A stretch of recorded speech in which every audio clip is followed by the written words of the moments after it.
Hello everyone, this is Miss Lindsay. Today we're going to talk about angles of elevation. Starting with our first example, Rick started out from home hiking at 9 a.m. He walked south at 3 miles per hour.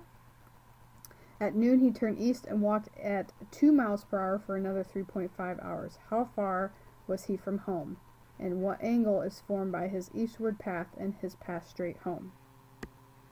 So let's go ahead and start by drawing a diagram. So if his home is here, it says he started out from home hiking at 9 a.m. He walked south, going 3 miles per hour. At noon, he turned and walked east.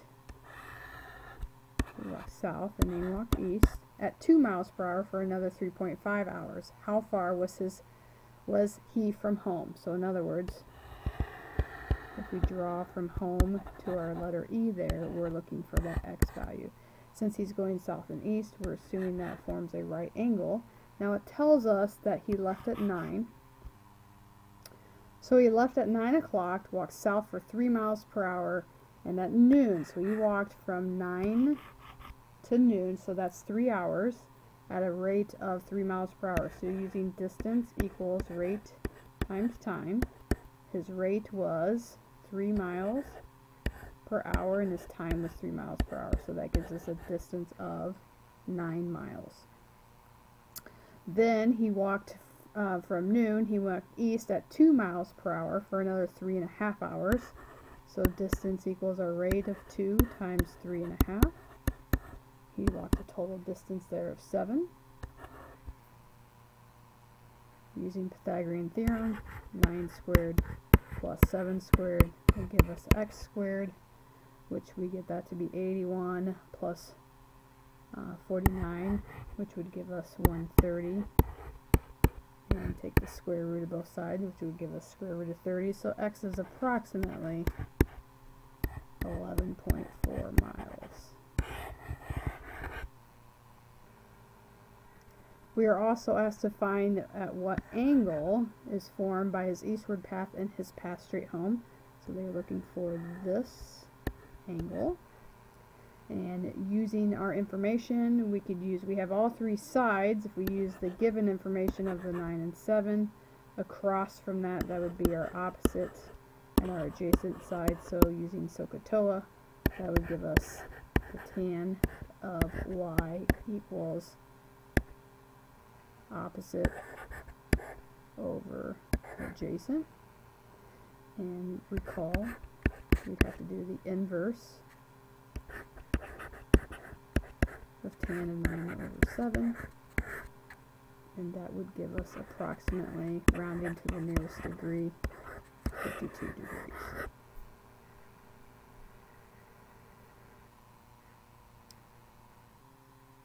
Now the second example we are going to skip.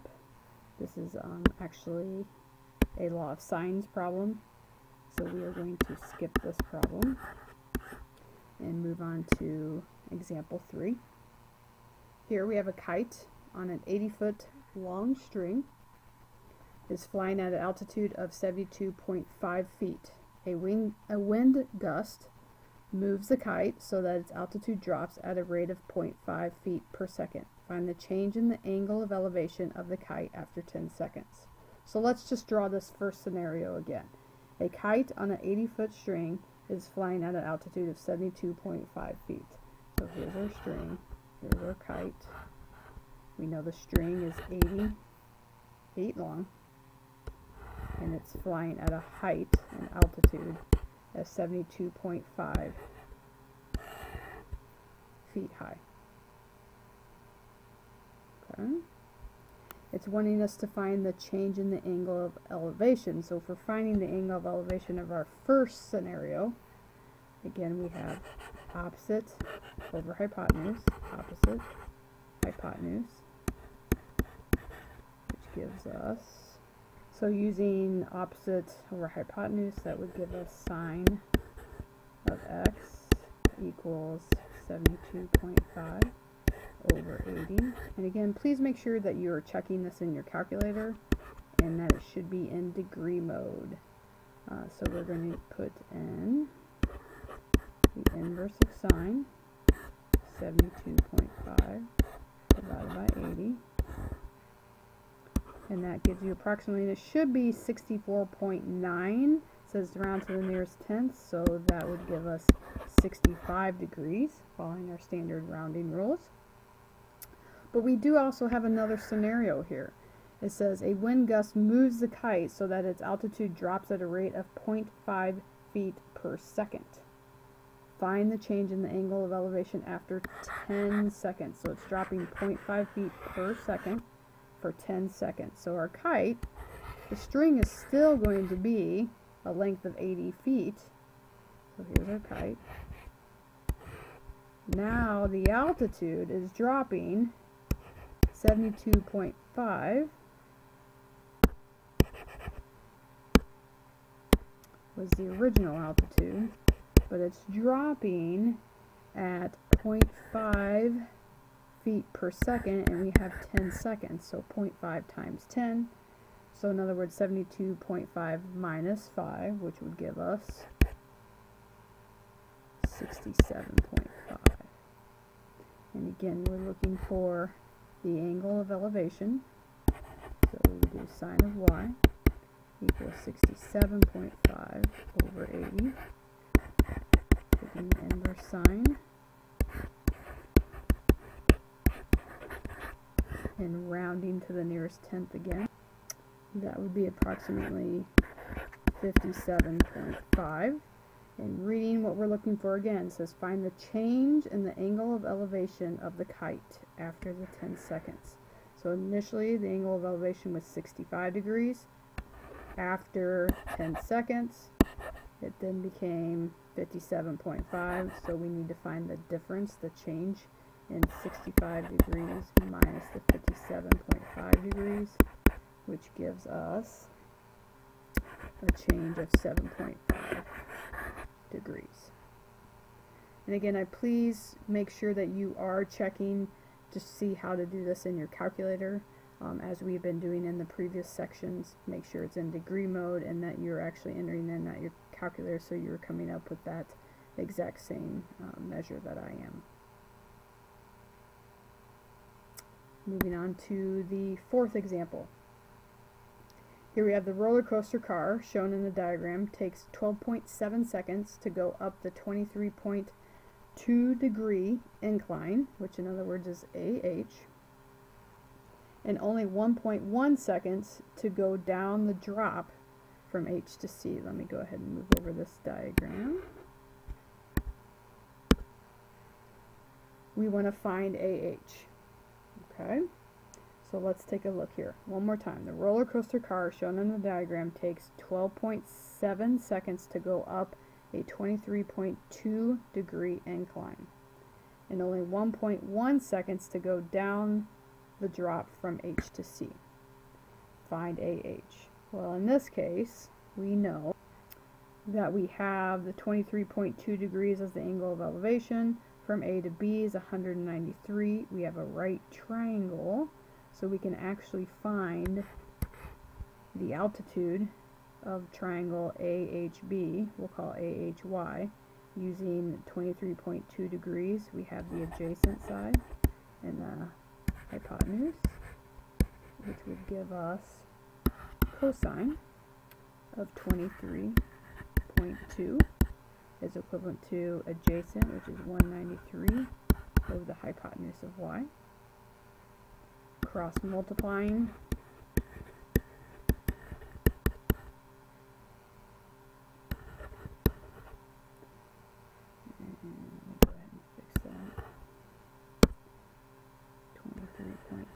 equals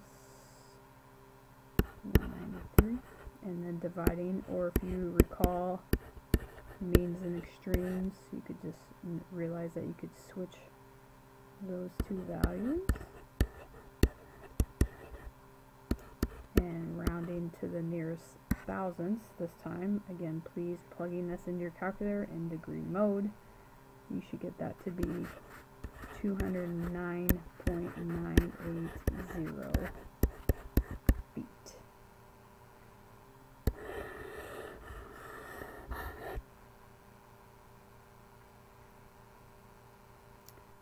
Part B, find the average speed in miles per hour that the car goes up the incline, round to the nearest tenth. Well, we know the distance. Go ahead and erase that. We know the distance here is 209.980, and we're trying to find the average speed. Well, this took us 12.7 seconds to go up that incline. Well, distance equals rate times time. Our distance was 209.980. Our rate we are looking for, we know the seconds is 12.7. So if we divide by 12.7, we would get our rate to be 16.53. Again, rounding to the nearest tenth, I'll go ahead and make that 0.5. But let's go back and read this. We're looking for miles per hour. However, the information that we were given is dealing in terms of seconds and feet. So the information that we found is feet per seconds.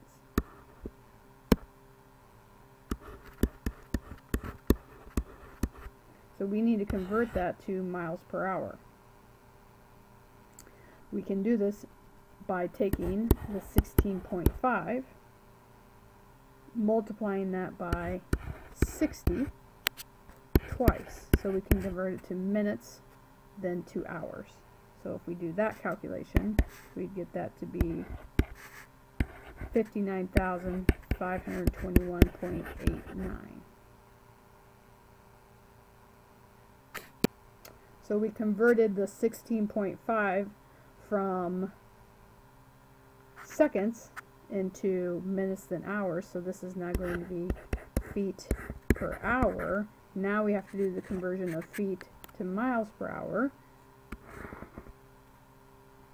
So if we take the 59521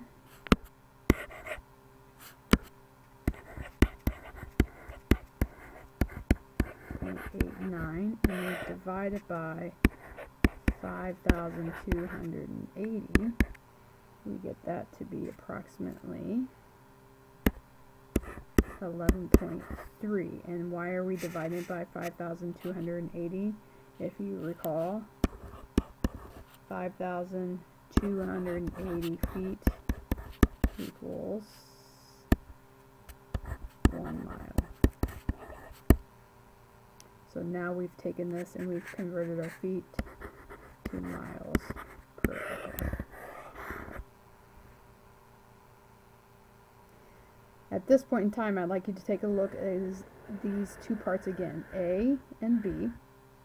Using this exact same diagram, go ahead and do C and D. And again, taking a look at how we found C and D here, specifically D with our how we had to convert feet, seconds into miles per hour. So take a look at examples A and B. For class tomorrow, I'd like you to go ahead and finish C and D. And this concludes notes for angle of elevation.